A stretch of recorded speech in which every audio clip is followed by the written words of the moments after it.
Shalom, selamat pagi saudaraku. Kembali pagi ini kita bertemu dalam kasih dan anugerah Tuhan. Pagi ini kembali saya menyapa saudara dan mengajak saudara untuk menikmati berkat Tuhan melalui sarapan. Satu hati, raih harapan. Firman Tuhan adalah harapan. Dan firman Tuhan pagi ini kita akan membaca dari kitab Roma pasal 12 ayat 12. Bersukacitalah dalam pengharapan, sabarlah dalam kesesakan, dan bertekunlah dalam doa.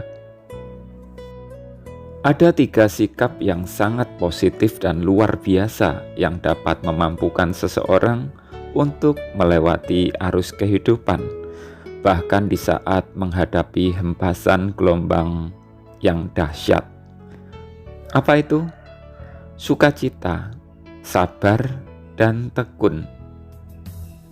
Sukacita adalah kemampuan menikmati segala situasi oleh karena dapat melihat hal baik di dalamnya. Sukacita bukan sekedar perasaan senang atau ceria. Orang mabuk pun dapat tertawa terbahak-bahak dan merasakan keceriaan di bawah pengaruh alkohol.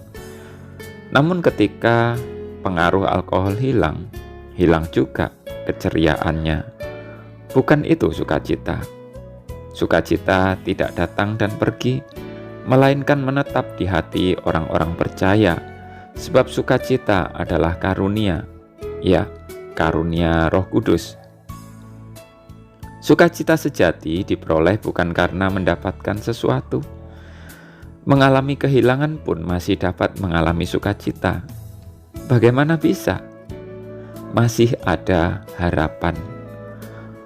Mungkin sukacita dapat dimaknai juga sebagai kemampuan untuk melihat harapan. Harapan berbeda dengan keinginan.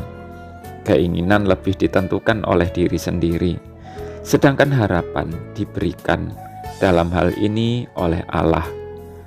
Dalam harapan terkandung janji yang pasti yang diberikan oleh Sang Pemberi, bahwa Ia akan menepati, bahwa Ia akan melakukan, dan bahwa Ia sanggup. Itulah sebabnya kita perlu bersukacita dalam pengharapan. Meskipun semua hal yang kita pegang telah hilang, harapan masih ada dan dapat menjadi alasan untuk bersukacita. Persoalan, tantangan, bahkan aniaya bukanlah akhir perjalanan. Semuanya itu hanya riak-riak kehidupan yang pasti ada di dunia yang telah jatuh dalam dosa. Karena itu perlu kesabaran untuk menghadapinya. Sabarlah bahwa pertolongan segera tiba. Sabarlah bahwa semua kesulitan pasti ada akhirnya. Sabarlah bahwa waktu Tuhan bukan waktu kita. Sabarlah, jika kita masih menghadapi semua itu, tentu ada maksudnya. Dalam kesabaran itu tambahkan ketekunan untuk berdoa.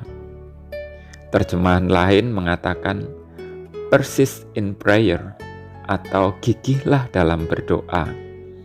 Memang pencobaan dan kesusahan dapat membuat kita kendur berdoa.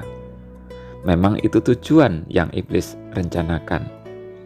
Malah bukan hanya masalah saja yang dapat membuat kita enggan berdoa. Apabila segala sesuatu dapat berjalan lancar tanpa doa, hal ini pun dapat membuat kita tidak lagi berdoa. Ingatlah, tujuan berdoa adalah mempertahankan relasi dengan Allah, mengusahakan agar komunikasi kita dengannya tetap terjaga. Doa bukan sekedar agar kita menerima sesuatu atau terlepas dari persoalan.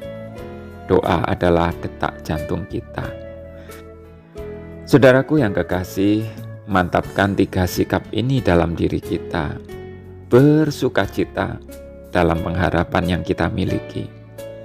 Bersabarlah dalam kesusahan yang kita alami. Bertekunlah dalam doa. Selamat pagi saudaraku, selamat beraktivitas. Tuhan memberkati. Jangan lupa sarapan.